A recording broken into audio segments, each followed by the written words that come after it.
Welcome to another Product Feature Friday.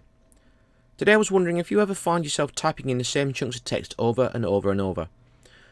Maybe a standard email reply thanking someone for their interest in your services or products. Maybe an email signature that you change slightly depending on who you're emailing. Well, today I'm looking at an application called TextExpander for Mac. This great utility enables you to create abbreviations for often used pieces of text and call them up at will. Before I start, I need to explain that I'm running TextExpander version 4 on a MacBook Pro with OS X Mavericks. This version isn't available directly from the App Store as it doesn't comply fully with some of Apple's new rules regarding what's known as sandboxing. Normally, I'd suggest sticking with the App Store version of the software, but in version 4 there's some major changes that I think you'll find really useful. So my advice this time is to purchase version 3 from the App Store and then download version 4 as a free upgrade from the TextExpander website. I've put the links in the blog post, and for anyone who hasn't come here from there, the link for it should be on the screen right now.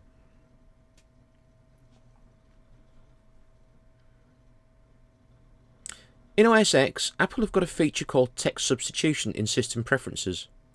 This allows you to create codes for simple blocks of text. As you can see here, if I typed in OMW,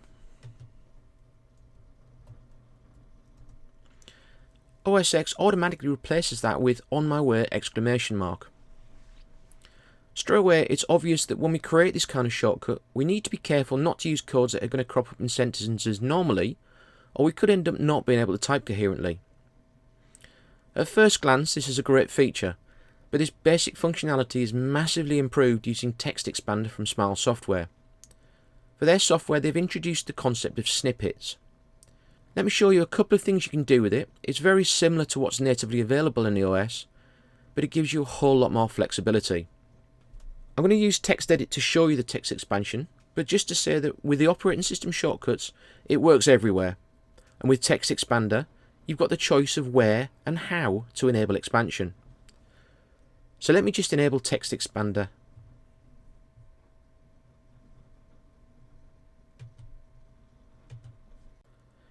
Now if I was to type in NEHELP, short for any help,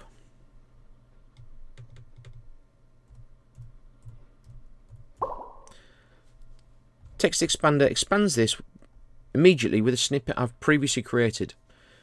In this example it's just plain text, but it's typical of something that I might add to a lot of written communications.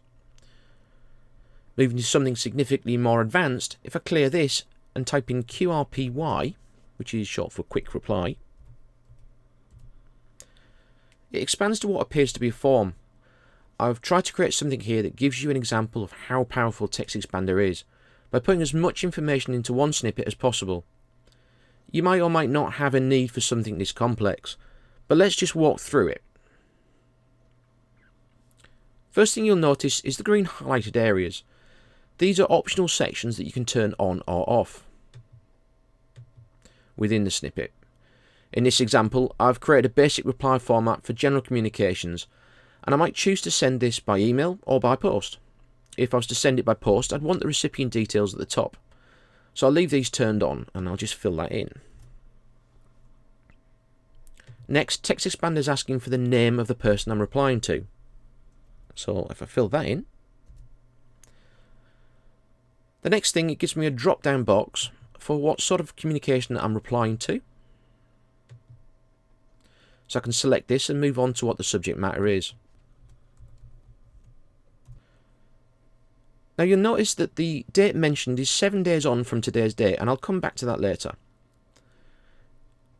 Next, I'm being prompted for the kind of sign-off that I want. Depending on who I'm replying to, I might have a preferred option here, but it defaults to regards. The next section is giving me the option of whether I want to include a company name and address, and if I do, whether I want to add the company logo. If I turn any of these sections off, the background goes red, turn it back on and it goes green. If I hit OK now, it will expand. You might also notice that the cursor has dropped back to the place in the snippet that I'd want to be at if I needed to add some more text to the letter or email before I sent it. So that's a fairly complex snippet. As you can see, you can make up some very detailed blocks of text using TextExpander. So let's see how you go about doing it. So this is the TextExpander window, and you can see that there are a number of groups. As you start using the software, you'll find that you start adding a lot of snippets. So this is a great way of keeping things organized.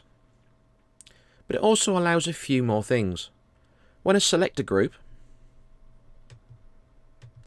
you'll see it brings up some settings for the snippets within it. I mentioned earlier that you can choose where and when snippets will be expanded. There's a default setting in the TextExpander preferences, but you can also change it by group of snippets. So you can see here that I can choose to expand this group snippet in all applications, all applications except for one or more that I select, only some applications, or for a reason I can't quite fathom, not at all. When you expand a snippet, there is a little noise. You can set this to one of the sounds included, or turn it off altogether. Finally, you can choose when to expand it in terms of what else you've just typed. Now if I open this group up, you'll see a number of snippets, and the second one down is the Any Help one that I used at the start of the session. Highlighting that, you'll see the details of the snippet in the right hand pane. This snippet's plain text, so there's no formatting at all.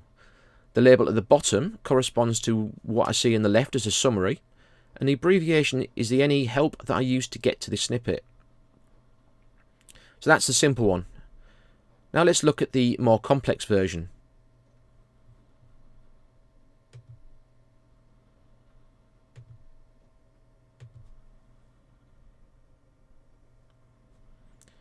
Looking at this one, the text makes a lot less sense.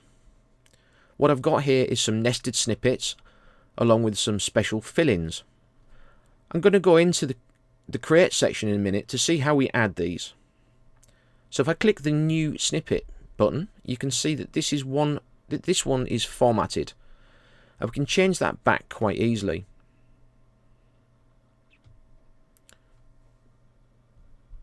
Once a snippet's set as formatted, you can use the formatting sections as well as adding pictures. And that's the formatting section down there. To add a prompted field, I go to this icon here and click. Going through these quickly, there are several different options for date and time fields, followed by date and time maths fields, where you can get TextExpander to add a number of hours or days to the current time and expand this into your snippet.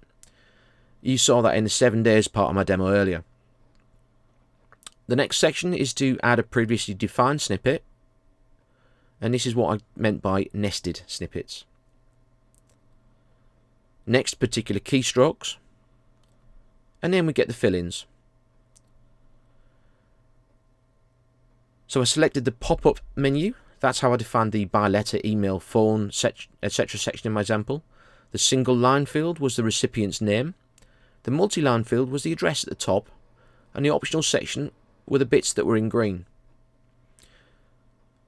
You can also have it add the contents of your clipboard to a snippet, and then finally this is how I got the cursor to jump back to the insertion point. So let's look back at the QRPY snippet again. If I double click on the first section here, it'll open up to make it more obvious and give you the ability to edit it as well. You can see that it's an optional section, and there's a multi-line input for the address field.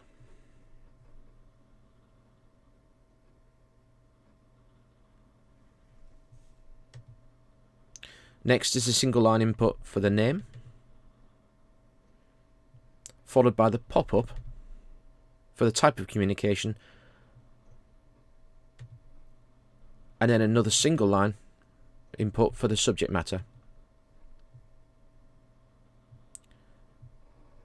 This section here is a date math section, adding 7 days to today's date and formatting it in a particular way. The percent line symbol is telling TextExpander to position the cursor here after expansion is complete.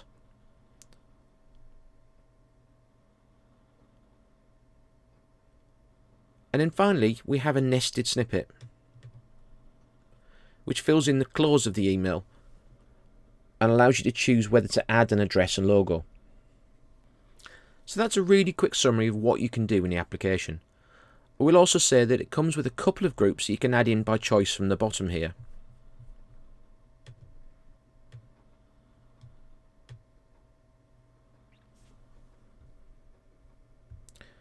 These automatically correct commonly mistyped words, so effectively avoid you having to run a spell checker.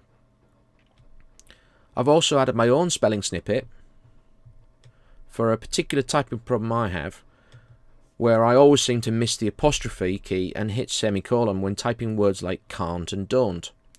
Spell checkers tend not to spot this, so I got TextExpander to do it for me. Now, as I said, I strongly recommend that you look at TextExpander. Once you begin using it, you'd be amazed at how much time you save with it, and there is an indication of how much time you save in the statistics window. If you want to go ahead, please purchase it from the App Store, as you'll be helping us continue making these videos on a weekly basis. If you have any comments on today's video, or any others, or a suggestion for future shows, I'd really like to hear from you via email at info@chno.co.uk, or you can get in touch through any of our social media sites, which are listed at the top left of our page, www.chno.co.uk. Finally, if you've enjoyed this video, please subscribe to our YouTube channel at youtube.com/CHNO Technology Ltd, and you'll keep up to date with all of our releases in the new year. Thanks for listening, have a great Christmas and New Year, and I'll speak to you again in January.